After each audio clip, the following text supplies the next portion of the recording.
Hello guys, I am Vishal. Welcome to basic electrical engineering. Guys, इस video में मैं आपको बताऊंगा बड़ी हिंज्ड आर्मेचर टाइप रिले। जो हिंज्ड आर्मेचर टाइप रिले है गाइज, ये क्या होती है, इसको कैसे कंस्ट्रक्ट किया जाता है, इसका सर्किट डायग्राम क्या होता है, इसको हम इम्प्लीमेंट कैसे करते हैं, इसको सर्किट के अंदर कैसे कनेक्ट किया जाता है, इसका ऑपरेशन कैसे होता है।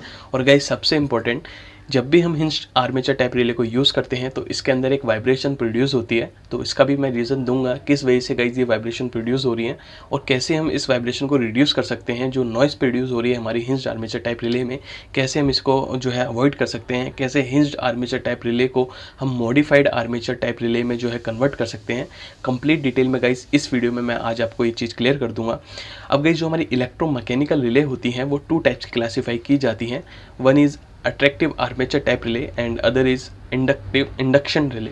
अब जो गाइस इलेक्ट्रोमैकेनिकल रिले है, इलेक्ट्रोमैकेनिकल रिले वो रिले होती हैं जिसमें हम कुछ इलेक्ट्रिकली इनपुट देते हैं, चाहे वो करंट हो चाहे वो वोल्टेज हो।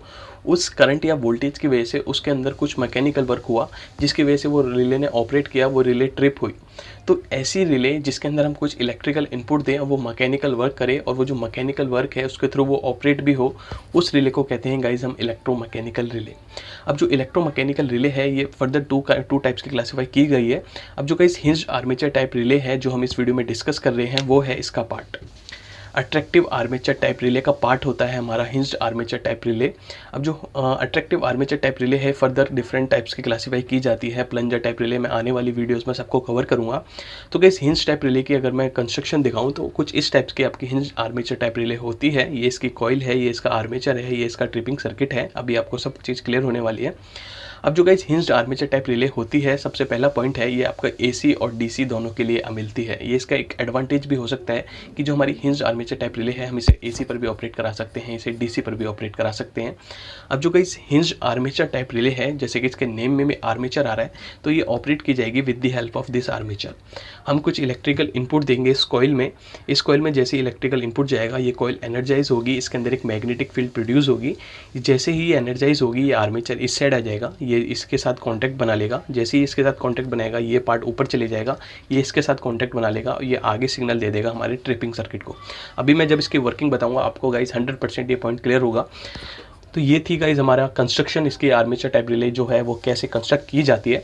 अब गाइज जो हमारी आर्मेचर टाइप रिले है ये इस पे फोर्स लगाएगी, मींस जब भी हम इसको इनपुट देंगे तो इसको अपनी तरफ अट्रैक्ट करेगी। तो जो जब हम इसको एसी इनपुट देते हैं गाइज, तो जो फोर्स होता है वो डायरेक्टली प्रोपोर्शनल होता है हमारे square of the input current, जिसमें जितना आप इसमें करंट दे रहे हैं।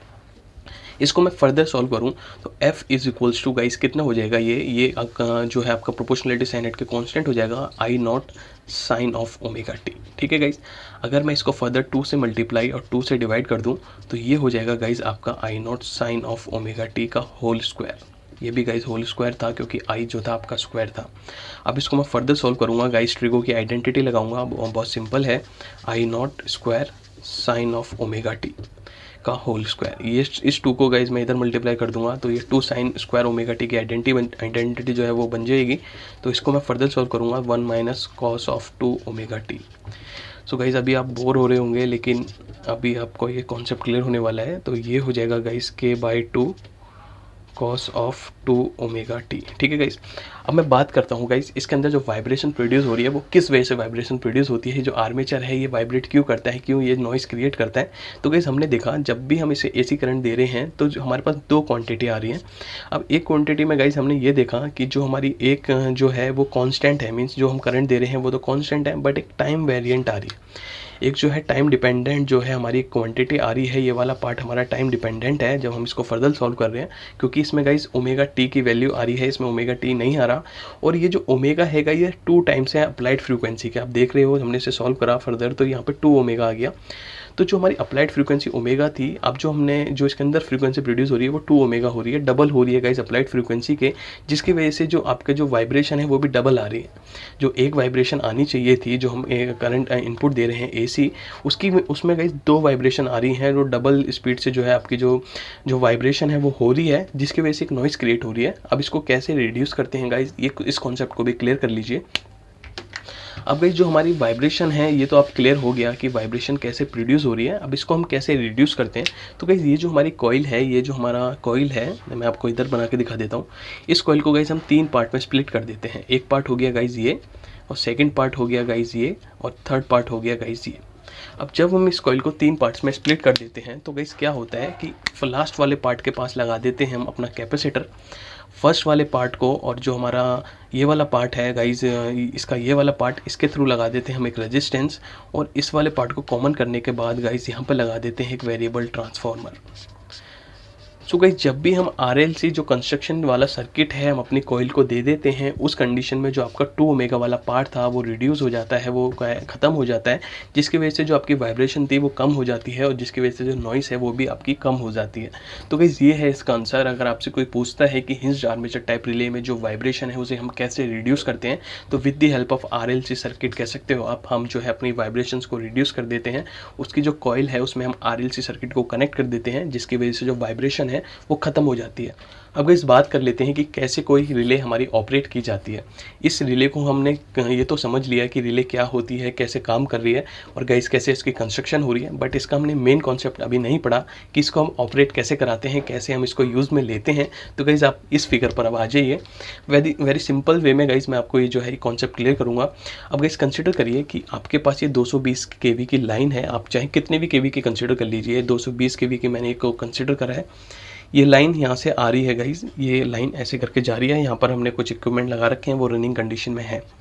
अब इस लाइन को गाइस जब भी हम यहाँ पर पहुँचा रहे हैं तो हमने बीच में लगा रखा है एक CT, एक लगा रखा है हमने circuit breaker. Circuit breaker normal condition में कनेक्ट होगा, मीन्स यहाँ की जो सप्लाई है वो यहाँ पर आ रही होगी।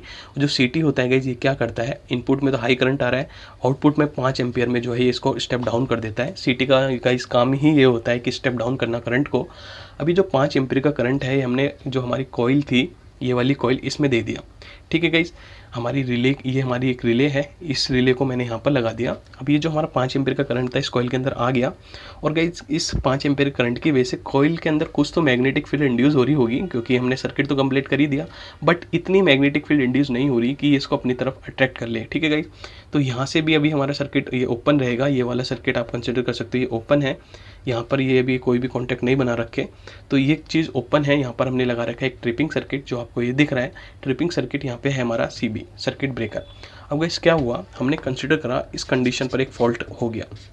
अब ऐसा फॉल्ट हुआ गाइस जिसकी वजह से जो इस लाइन का करंट था, नॉर्मल कंडीशन में जो करंट जा रहा था वो लाइन का करंट बढ़ गया। अब जब गाइस प्राइमरी में CT का करंट बढ़ेगा तो सेकेंडरी पे भी इफेक्ट आएगा।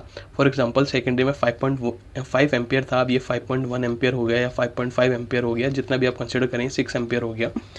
अब जैसे ही सेकेंडरी का करंट बढ़ता है हमारी CT का, तो जो हमारी नॉर्मल कंडीशन चल रही थी कॉइल में वो नहीं हो रही है, वो चेंज हो गई। मीन्स करंट जो है वो ज़्यादा हो गया, करंट ज़्यादा हो गया, मैग्नेटिक फील्ड ज़्यादा हो गई, मैग्नेटिक फील्ड ज़्यादा हो गई, ये कॉन्टैक्ट इधर आ गया, ये कॉन्टैक्ट इसके साथ कनेक्ट हो गया, और ये कॉन्टैक्ट इधर कनेक्ट हो गया। ठीक है, जब ये चीज़ इधर जाएगी तो ये चीज़ ऊपर जाएगी। सेम गाइज यहाँ पर हुआ, जैसे ही कॉइल के अंदर करंट आया तो ये क्या हुआ, ये नीचे आ गई। हमने कहा कि जो हमारी रिले है वो ट्रिप कर गई। तो गाइस ये आपने सुना भी होगा कि रिले जो है वो ट्रिप करती है। रिले का ट्रिप करने का मतलब क्या हुआ, जैसे ही कॉइल एनर्जाइज हुई ये डाउन में आ गई, ये वाला पार्ट इधर आ गया। ये वाला पार्ट जैसे ही नीचे आएगा तो ये सर्किट कंप्लीट हो जाएगा। जैसे ही ये सर्किट ये पॉइंट यहाँ पे आएगा तो गाइस ये सर्किट कंप्लीट हो जाएगा। तो आपका जो ट्रिपिंग कॉइल है ये भी आप देख रहे हो, इधर हमने DC सेपरेट दे रखी है, एक कॉइल है और एक यहाँ पर। तो ये पार्ट भी गाइस हमारा जो है एनर्जाइज हो जाएगा। जैसे ही ये पार्ट एनर्जाइज होता है ये हमारे CB को बोलेगा कि जो है सर्किट को ब्रेक करो, तो जो हमारा CB है गाइस ये बैक डायरेक्शन में आ जाएगा, और यहाँ से जो है ये पार्ट रिमूव हो जाएगा। आपके जो है ना, जो अनहेल्दी पार्ट था और जो हेल्दी पार्ट है वो सेपरेट आउट हो जाएंगे, वो आइसोलेट हो जाएंगे। तो गाइस ये थी हमारी एक वर्किंग। और ये जो वर्क होता है गाइस सेकेंडों में होता है। जैसे ही एक पॉइंट पर करंट इंक्रीज होता है, 5.1 होता है, इसको सिग्नल आता है, ये इसको सिग्नल देती है और ये इसको सिग्नल देता है और ये ऑपरेट हो जाता है। तो गाइस ये थी हमारी basic principle, basic working of hinged armature type relay. So guys ये थी एक हमारी video but is hinged armature type relay. Next video में गाइस हम डिस्कस करेंगे प्लंजर टाइप रिले को। अगर गाइस वीडियो आपको अच्छी लगी हो, वीडियो से अगर 1% भी गाइस आपको नॉलेज मिली हो, तो प्लीज़ वीडियो को लाइक कर देना। आपका जो लाइक है गाइस मुझे मोटिवेशन देता है अपने नेक्स्ट वीडियो में अपना बेस्ट देने के लिए। और गाइस अगर आप फर्स्ट टाइम चैनल को विजिट कर रहे हैं तो चैनल को भी सब्सक्राइब कर लेना। हम इलेक्ट्रिकल से रिलेटेड, आपके नॉलेज से रिलेटेड जो वीडियोज़ हैं डेली इस चैनल पर अपलोड करते हैं। Thank you guys.